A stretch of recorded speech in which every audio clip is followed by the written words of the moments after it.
I don't think that such person should be introduced because everyone knows Red Hat, everyone knows who they are. So he will talk about the DevOps, the recent trends to automate everything from infrastructure through development tools and techniques, which are derived from the software development ecosystem, and to make the IT deployment and infrastructure management world more manageable under source controls with continuous practices and things from the development world. Welcome.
Good afternoon. My name is Chris Vantine, Chief Technologist for the Western region in North America at Red Hat. And I've been with Red Hat for about 11 years, working with strategic partners and customers who are adopting Red Hat's emerging technologies. You know, Red Hat has certainly moved well beyond Linux in the middleware, software-defined storage, virtualization, and container and cloud management. And one of the hot topics with our customers is certainly around DevOps. You know, DevOps is all about doing things faster and eliminating that wall that traditionally sits between operations and developers. And our customers are asking us questions like, you know, how can we enable developers to be more efficient and have access to the platforms and tools that they need? But also, how can we enable operations to be more efficient and reduce costs? But ultimately, how can we enable the business to deliver products sooner and as you go? And so in today's talk, I'm going to talk about DevOps from an infrastructure perspective. You know, but what's really driving this transition? Right? There's certainly an inflection point in the industry. And Mark Andreessen several years ago had the foresight of seeing this, how software is really changing and eating the world. Right? And we've seen this in many different industries. Does anybody recognize what this is a picture of? Right? This is the Tesla automobile factory. And the reason I show this isn't just because software is automating the production of these vehicles, but it's also software is having a big impact and is a part of the vehicles that roll off this assembly line. And software is transforming the automobile market. Right? When was the last time you could actually go to an automobile dealer and in 6, 12, 18 months down the road, the car actually got better? And that's exactly what software is enabling Tesla to do. Right? You've read probably about the 0 to 60 time improving after it left the lot with a software update, or improving navigational systems or the applications in the dashboard. But it's not just that. It also is transforming the way the industry performs vehicle recalls. Right? If there's an issue with the car, you no longer have to have a take the car physically into the dealership. You can actually deliver a software update over the internet. And that's going to save Tesla millions of dollars compared to their competitors. And what happens to industries that rest on their laurels and stop and fail to innovate and move forward? Well, the San Francisco taxi industry is a perfect example of what can happen. A few short years ago, a taxi driver averaged almost 1,500 rides a month. And this has since plummeted by 65% to just over 500 rides a month. And this coincides with the introduction of Uber and Lyft into the San Francisco market. And with their innovative software mobile application totally transformed the user experience of someone hailing a cab in the city. You no longer had to wonder when would the cab arrive, or which way was the cab going, the long way or the wrong way? Or will I be able to pay by credit card when I get to my destination? But it's not just enhancing the user experience, but it's also transforming the company itself and the ability to deliver new products and services rapidly. Whether it's in Los Angeles, where I'm from, they're able to deliver food on demand for a lunch hour. Right? In Dubai, you can order a helicopter. Right? They're able to try out these new services and see if the market responds, and if not, quickly change in a different direction. And so IT is at an inflection point. Gartner calls this the era of mode 1 and mode 2, and the how, what, and where is transitioning to a DevOps development style, methodology, and culture. The architecture is changing from a monolithic design to microservices that are small, lightweight, and can be quickly deployed. And then the underlying infrastructure is transitioning from physical and virtual servers to containers running on public, private, physical, or virtual infrastructure. And this is all being done to accelerate the adoption of new capabilities and deliver those into production quickly, but also improve overall product quality as well. However, as businesses rely more and more on software, it has its own set of challenges. Software projects are typically over budget, they're over time, and they don't achieve the full value that you expected because you either had to strip out features to meet the deadline, or by the time you deliver the software, its window of opportunity has passed. And so one of the challenges and the reasons for this is that organizations have walled off departments. You have your developers, you have tests, and your production folks, and there is a lack of collaboration amongst these teams. Typically, you'll find the software being developed and then it being thrown over the wall to the testers. They'll rebuild the environment, create their own environment, have their own infrastructure, and then they pass it off to production, which is a completely different type of environment as well. And this doesn't make any sense because software product quality will suffer as a result. And so this has given rise to new development trends and methodologies with the rise of cloud and mobile applications. The days of multi-year life cycles is long gone. Can you imagine developing a social media website and releasing every 12 or 18 months? I mean, it would simply be dead on arrival. And so this has given way to Agile with frequent releases and short development cycles. But the problem with Agile is that the developers end up spending more time on deployment. And this doesn't make any sense. You ideally want your developers developing business logic code, not infrastructure, your testers testing it, and then your operations folks ensuring that the lights are on and doing any root cause analysis on issues in production. And so this has given rise, to DevOps. DevOps is a software development method that stresses communication, collaboration, and integration between the software developers and IT, or operations, and applying some of the principles of Agile, but to the full development life cycle. And so the first thing with DevOps is really breaking down the walls from a cultural perspective, bringing the teams together, whether it's developers, testers, and operations. And so they can all speak the same language and collaborate, use the same tooling as well. Some other enablers around DevOps, first off is configuration and code. Why treat the infrastructure any different than source code? You check in your source code, you version control it, why not the infrastructure, right? Also, using standardized environments, giving access to developers of production-like environments early in the cycle, as well as testers. Linux containers are providing an enabler around DevOps as well because they allow the developer to package once and then deploy anywhere. No longer do testers need to rebuild or production need to rebuild. They can take the same artifact that the developers build and move that through the complete life cycle, as is. Also, automated provisioning. You know, the days of manually building servers, configuring application stacks is long gone. And so automating those processes. And the key concept around DevOps is to fail fast and recover versus never fail. And then secondly, you know, around enablers of DevOps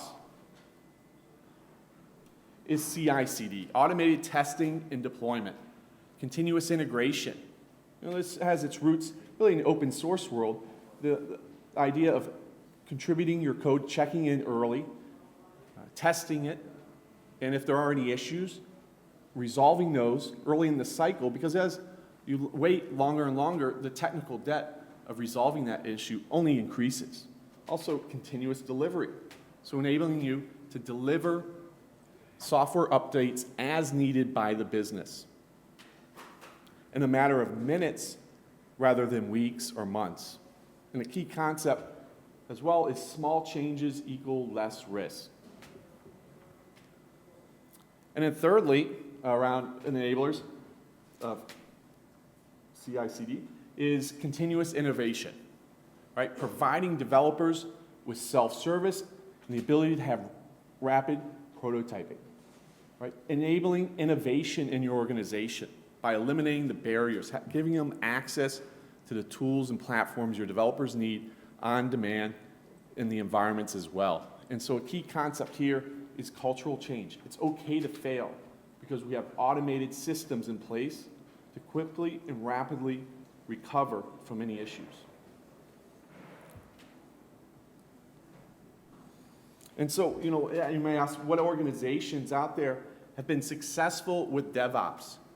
There's plenty of examples, whether it's LinkedIn, who can do several updates a day, Etsy, who has dozens of updates a day, or Amazon Web Services, right? They have the ability to do 10,000 deployments on AWS an hour. And you would think, wow, that many updates, there must be a lot of downtime or a lot of outages caused by change. But the stats show that only 0.001% are attributed to a change of downtime. And so if you're out there in the audience wondering, you know, how will we enable DevOps in our organization? Here are 3 questions I present to ask. You know, how to quickly and reliably deliver these new capabilities, what kinds of new apps and services to deliver and support, and then thirdly, where to create and run these new apps and services. And so this is the how, what, and where of DevOps, right? There's DevOps, a cultural change, a methodology, but there's also, it goes together with building cloud applications or microservice-based applications, and then deploying these applications in a cloud or a container-based infrastructure environment. Now, many of my customers, they're deploying private clouds or public clouds, has the capability to have API and dynamic provisioning, dynamic scaling up and scaling down. But if you don't have the processes to take advantage of this infrastructure, you're not getting the full benefits. And that's why these 3 things go together. And so let's talk about some of the enabling technologies. You know, one of the roots of DevOps is that you'll notice is that open source tools are very prevalent in DevOps shops. And it's no surprise with open source collaboration and development model really mirroring the DevOps way. And so Jenkins in terms of continuous integration. You also have configuration and orchestration tooling around Ansible, Puppet, Chef, monitoring such as Nagios, and containers management such as Kubernetes. And so let's take a look, how is the operating system evolving to enable DevOps? Right? So first off, you know, Docker is certainly a key part of enabling DevOps. It's a part of the operating system now going forward. Docker is great on a standalone development system, but how do you manage containers at scale? How do you make sure that you're efficiently using all of your resources in a data center? And so that's where a scheduler is an important part going forward of your operating system. Right? So something like Kubernetes. goes alongside with Docker and managing your containers across the data center. Also, how do you orchestrate and deploy your application? How do you define an application that consists of many different services? How do you ensure that that application stays in a healthy state in your environment and that it recovers from any failures automatically? And so that's where an orchestrator such as Kubernetes comes into play. And these components are really going in more in a container OS. At Red Hat, we're participating in the project Atomic, which incorporates Docker and Kubernetes for container and container management. And so let's take a closer look at Linux containers and how it enables DevOps. You know, Linux containers very similar to Java analogy. You have your Java with your EAR file, your packaging, and your dependencies. It's Java-based, and you run it on the JVM. In the Docker world, right, you have a Docker file similar to a make file. You have the image similar to EAR, and then you have the container, which is the runtime, similar to your JVM. The difference, though, with containers is that it applies to any language. You can write Node.js, Java, C, PHP, etc. So containers are universal. And they enable DevOps because you can very easily define a recipe in a Docker file of all the dependencies and the components that make up your container image and make it reproducible. Once you build your Docker file and create that image, you can then store that image in a repository and share that. Share that amongst different teams or share that amongst different environments, whether it's dev, test, or production. And then that container image can be instantiated in any environment, whether it's physical, virtual, private, or public cloud, and run consistently and reliably and the same across all those environments. And so those are some of the factors that enable Linux containers to be a good match with DevOps. Above and beyond Docker and Kubernetes for container management, there's also platform as a service. Platform as a service is really automating the build as well as the deploy of your container. And this really allows your developer to focus on code rather than infrastructure, networking, storage, virtual machines, and really abstract that layer from you and provide the developer access to all the platforms and tools that they need in a standardized way. Enable the developer to have self-provisioning by just checking in their code and then automatically triggering Docker builds. And then also, once that container is deployed into your production or test environment, the ability to automatically scale as demand increases and decreases. So let's take a look at a customer that transformed their organization with DevOps. This is reflective of many of the different customers I work with, but here's one such customer, a very large website. You know, they had a real challenge that it takes 6 weeks to change a single word in production. And then after 2 years, a competitive startup launched. It took them that much time to actually catch up and release a similar product.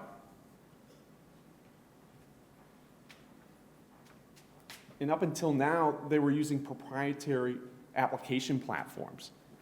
And so they didn't have access to the latest tools such as Node.js, which improve their development efficiency.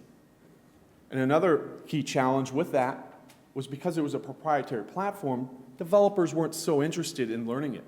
And so not having access to open standard-based, open source solutions provided a challenge for their HR department in recruiting and staffing their organization, as well as retaining talent. And so the decision by this organization was to take a DevOps approach to really reduce the time it took to go from production into production of their applications. And so that what they did is they leveraged the paths. They also organizationally brought together the dev, test, and production teams. And they implemented continuous integration and continuous delivery, in this case with Jenkins. And so what did this flow look like? right? Their goal in which they achieved was to actually reduce from 6 weeks to getting a single word change from dev into production to under 30 minutes consistently and reliably. And so in their environment, they had their developer using the Eclipse IDE, or from the command line, they were able to push their source code into their GitHub repository. That would then trigger an event which would create a build of their code and put it into a container. That container would then be run through the continuous integration as a part of that build process. Once it completed that test, it could also go through a security check of the container to make sure there were no security issues.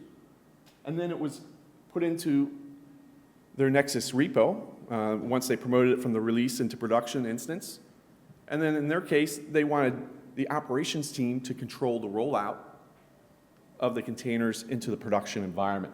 And so with this solution, they now were able to deploy the binaries. They had the ability to do A/B testing, so they could actually deploy version 2 while version 1 is taking traffic. And then once it completed testing in production, they could flip it over. And then they had the rollback capability as well as automated scale up and scale down.